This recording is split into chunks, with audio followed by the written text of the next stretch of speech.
Emma Jinks.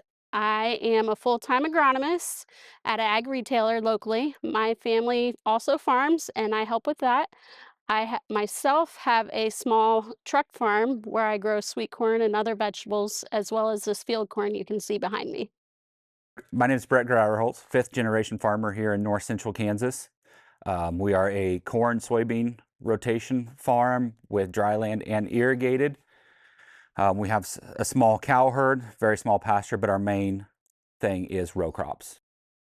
Coming back to the farm after college in 2012, we didn't have a ton of technology. We've really, in the past 5, 6 years, really got on the technology bandwagon. Each piece of equipment, tractor, combine, everything has GPS in it.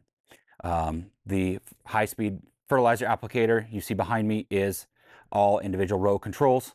I can set my prescriptions. It's all variable rate as we go through the field. And a lot of that is because we don't want to over apply what we don't need to. For one thing, it's not good for the soil. Second, it's really not good for the pocketbook.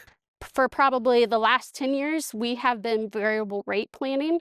And by that, I mean, I will go on the computer and make a map of this field we see behind me, and it will show me the better parts of the field, higher producing, and the lower producing parts. And I can adjust the seeding rate in those areas to help increase our yield and make a more consistent, even yield across the field. Sustainability on our farm would be, like I said, in the planting prescriptions. We're not overusing in areas that we don't need the extra product there. And we can shift it towards the better producing areas and manage that. By variable rating, you can also variable rate fertilizer, not just seed, and that can help build up your soils. And again, you're utilizing your resources, putting them where they need to be when they need to be there. Sustainability, in my eyes, on our operation is the minute we sit down to order our products, looking through our books into the actual growing season, into the soils, into the fertilizer, the irrigation we use, and then also into the end markets. But most importantly, when I think of sustainability on our farm, is a city beneath our feet. Because we need to look at our soils as a small city. The surface level that we see with our eyes, it is full of biologicals, earthworms, beneficial bugs, and not even that, but this porous capacity in our soils is what holds our waters. So if we have weeds that are making a tighter soil, we're going to have less water holding capacity, which means on irrigated means we have to put more water out. When I go in and put my fertilizers in, I use stabilizers. Every application of any sort of synthetic fertilizer gets a stabilizer. I don't want that going anywhere than right where I put it in the soil, so I use stabilizers. When I put those fertilizers in, I use biologicals. When we have that healthy soil below our feet, we can continue those practices like minimal till or no till or less fertilizer because our microbes are breaking down our residue that we're leaving on top of soil, converting it to usable forms of nitrogen. So as you can see behind me, this corn has some leaf diseases in it. Southern rust and gray leaf spot are the ones that are worse in this area, and they can cause up to 45% yield loss.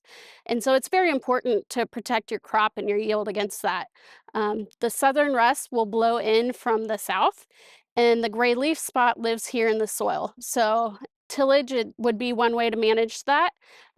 Or you could put a fungicide on, and we do that with an airplane on this field behind me. So it'll take 5 ounces of fungicide and then 3 ounces of a drift agent to get it down into the canopy.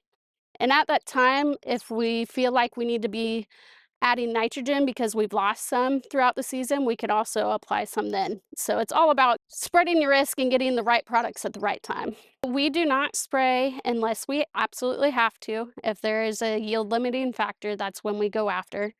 So when we are applying pesticides, we are keeping close tabs on everything in the environment. There are beneficial insects, and then there are the insects that are detrimental to our crop. And a lot of the times, those will balance each other out, and you won't have to spray an insecticide. Thankfully, that's not always true. So worst case scenario, um, we will reach those thresholds and have to make an application.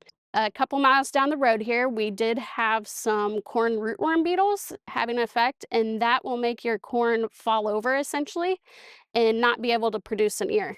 So we did have to go after those. just so the crop can have standability. We want to protect our pollinators, so we don't spray unless we have to. We keep an eye on the beneficials and just try to gauge by doing insects counts and scouting the field to see what we actually have. When I use pesticides on our operation, one of them that I use is glyphosate. Everybody knows it, commonly known as Roundup. Label rate says that's 32 ounces an acre. Well, if you think of a size of a football field, that's roughly 1 acre. At 32 ounces, that's less than 2 bottles of active ingredient spread over an entire football field. We run a total of 14 gallons an acre, most of that water, over that entire football field. But we use precise technology, special nozzles, and it's all GPS driven. So we have less than 3% overlap that when we run sprayer to sprayer, because it's got to turn off, got to turn on when we come to the end of the fields, that's less than 3% because of all the precision we're using. A while back, somebody explained the labeling of our pesticides to me, kind of like taking Advil. We know to take 2 Advil when we have a headache. Why do we know that? Because that's what the label says, and the label says it because it's been researched and it's been proven by experts that that is safe. Pesticides, in my opinion and my view on our farm, are the same way. Residual is the amount of time that the fungicide or the pesticide, insecticide will hang around and have activity in the field. So for fungicides, the residual is maybe 45 days on at the most on fungicides. Insecticides, you're going to get maybe 27 days, if not shorter, most likely shorter on that.